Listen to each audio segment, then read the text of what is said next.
Healthy people, pada kesempatan kali ini izinkan kami membagikan sedikit informasi mengenai salah satu pemeriksaan yang terdapat di laboratorium, yaitu pemeriksaan urin lengkap. Nah, pemeriksaan urin lengkap ini adalah pemeriksaan yang bertujuan untuk melihat kandungan yang terdapat di urin baik secara makroskopis, kimia, dan mikroskopis. For your information nih guys, pemeriksaan ini dilakukan oleh teman kita yaitu mahasiswa jurusan Teknologi Laboratorium Medis Poltekkes Denpasar semester akhir yang sedang melakukan kegiatan PKL di Laboratorium Surya Husada Denpasar. Mau tahu kan bagaimana prosedur pemeriksaan urin lengkap? Check this out! Oke sahabat laboratorium, dalam melakukan pemeriksaan urin lengkap, kita perlu menyiapkan alat dan bahan yang diperlukan. Adapun alat yang harus kita siapkan yaitu pot urin, kaca objektif, mikropipet, tip kuning, sentrifuge, tabung sentrifuge, stik carik celup, dek gelas, tisu, mikroskop, dan alat tulis. Selanjutnya, untuk bahan atau sampel yang diperlukan dalam pemeriksaan ini yaitu urin pasien. Urin pasien ditampung pada pot urin sebanyak setengah atau 3/4 pot urin. Adapun cara pengambilan sampel urin yaitu pertama, dimulai dengan membersihkan area kemaluan dengan tisu steril agar bakteri dan sel sekitar kemaluan tidak ikut terbawa ke dalam sampel. Selanjutnya, keluarkan urin tersebut sekitar 1-2 detik dan dibiarkan terbuang. Setelah itu, baru masukkan urin ke dalam wadah sampel hingga setinggi 3-6 cm dari dasar wadah, kemudian ditutup rapat agar tidak tumpah atau terkontaminasi. Kemudian, cuci dan bersihkan tangan dengan teknik 6 langkah mencuci tangan dengan baik dan benar. Kemudian, dibersihkan dengan air mengalir, lalu dikeringkan tangan dengan tisu sekali pakai. Nah sobat, sebelum melakukan pemeriksaan, kita wajib untuk menggunakan APD dengan baik dan benar, yaitu diantaranya menggunakan handscoon, masker, hair cap, dan juga jas laboratorium. Nah guys, jangan lupa juga untuk memberikan label identitas pasien pada pot urin. Minimal identitas yang tercantum adalah nama lengkap pasien, nomor rekam medis, jenis kelamin, dan usia. Sebelum itu, kita amati terlebih dahulu secara makroskopis, di mana secara umum kita memperhatikan warna, kejernihan, dan bau pada urin. Urin yang normal akan memiliki warna kuning muda, jernih, dan berbau khas urin. Nah, sekarang kita masuk ke pemeriksaan kimia yang dimana di sini kita menggunakan metode carik celup. Pembacaan hasil dapat dilakukan dengan menggunakan alat seperti Cobas U411 atau bisa secara visual dengan mata meter. Tabung sentrifuge diberi identitas sama dengan yang terdapat pada pot urin. Urin dipindahkan dari pot urin ke tabung sentrifuge, di mana volumenya harus sama dengan penyeimbang. Biasanya penyeimbang ini berupa air yang terdapat pada tabung sentrifuge lainnya.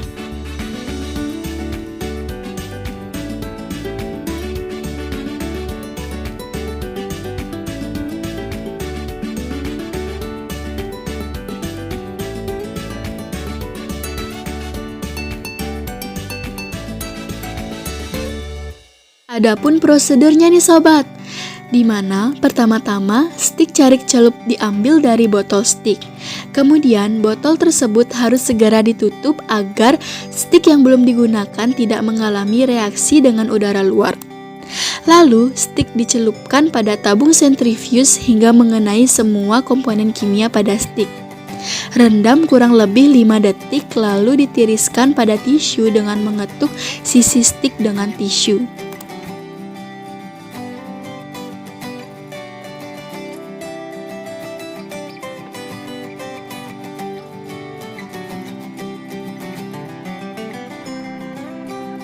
Stik yang telah terendam urin segera diperiksa pada alat Cobas U411. Cobas U411 Analyzer yang dimiliki oleh Laboratorium Surya Husada Denpasar ini merupakan instrumen pemeriksaan fisika dan kimia urin yang bekerja secara semi-otomatis. Alat ini bertujuan untuk mengukur berbagai komponen spesimen urin dengan prinsip reflectance photometer dan dapat melakukan throughput 10 detik setiap sampel atau 360 sampel per jam. Sembari menunggu hasil fisika dan kimia dari alat Cobas U411, urin yang berada pada tabung sentrifuge kita putar pada alat sentrifuge dengan kecepatan 1500 rpm selama 5 menit. Hal ini bertujuan untuk mengendapkan sedimen dan komponen lain yang terdapat pada urin sehingga nantinya bisa kita pisahkan dan kita periksa secara mikroskopis. Nah, ini contoh hasil pemeriksaan kimia dari alat Cobas U411 nih guys, dimana secara normal hasil dari pemeriksaan urin secara kimia adalah sebagai berikut.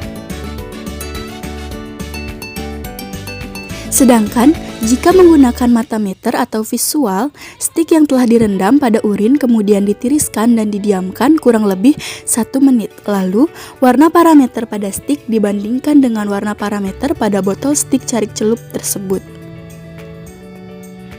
Setelah urin selesai diputar, maka urin dipisahkan dengan sedimennya dengan membuang cairan seperti ini guys. Jangan takut untuk membalikannya karena sedimen tidak akan terjatuh. Kemudian ketuk-ketuk tabung sehingga akan terlihat sedimen yang terdapat di dasar tabung. Nah, sekarang kita lanjut ke tahap mikroskopis guys. Let's go! Hal pertama yang kita lakukan adalah dengan memberi identitas pasien pada objek gelas agar tidak terjadi kesalahan dalam pelaporan hasil nantinya.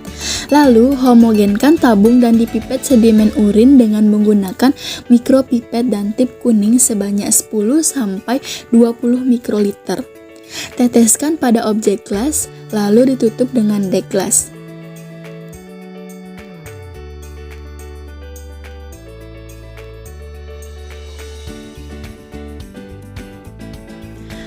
Oke guys, sekarang kita masuk ke tahap pembacaan sedimen urin di bawah mikroskop. Dalam pembacaan sedimen urin, kita menggunakan pembesaran 10 kali dan 40 kali. Adapun istilah yang kita gunakan yaitu LPK dan LPB. Pertama-tama, kita akan mulai dari pembesaran 10 kali, di mana kita mencari terlebih dahulu lapang pandang dengan menaikkan meja mikroskop, memutar makrometer, dan mengatur mikrometer. Jangan lupa untuk menurunkan kondensor dan menutup diafragma. Berikut merupakan contoh dari lapang pandang pembesaran 10 kali. Nah, dalam satu lapang pandang ini, kita menghitung berapa jumlah elemen urin. Contohnya seperti sel epitel. Jumlah lapang pandang yang dihitung pada pembesaran 10 kali adalah 10 lapang pandang. Jika sudah dihitung jumlah sel epitel di setiap lapang pandang, maka jumlah tersebut dirata-ratakan dengan memilih angka paling kecil dan yang paling besar.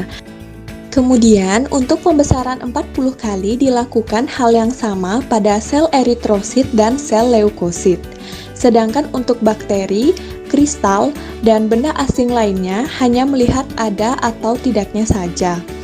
Tidak menemukan bisa menggunakan negatif, sedangkan bila ditemukan bakteri, ragi, kristal, dan benda asing lainnya bisa menggunakan tanda positif. Adapun nilai normal dari pembacaan sedimen urin menurut Lab Surya Husada Denpasar adalah sebagai berikut. Oke guys, setelah selesai melakukan pemeriksaan, kita wajib mengembalikan alat dan bahan yang digunakan agar kembali seperti semula. Mikroskop dimatikan, preparat dibuang pada jerigen, tabung urin segera dicuci dengan sabun dan air mengalir.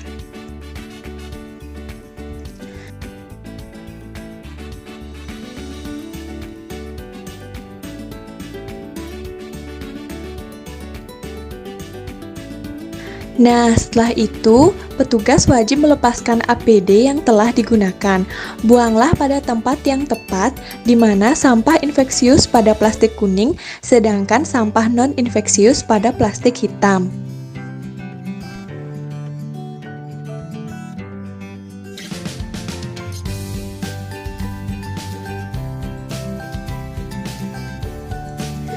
Jangan lupa untuk cuci tangan juga ya.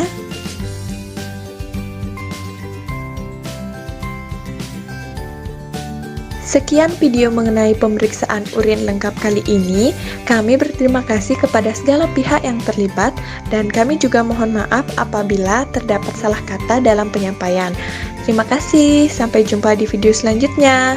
Bye-bye.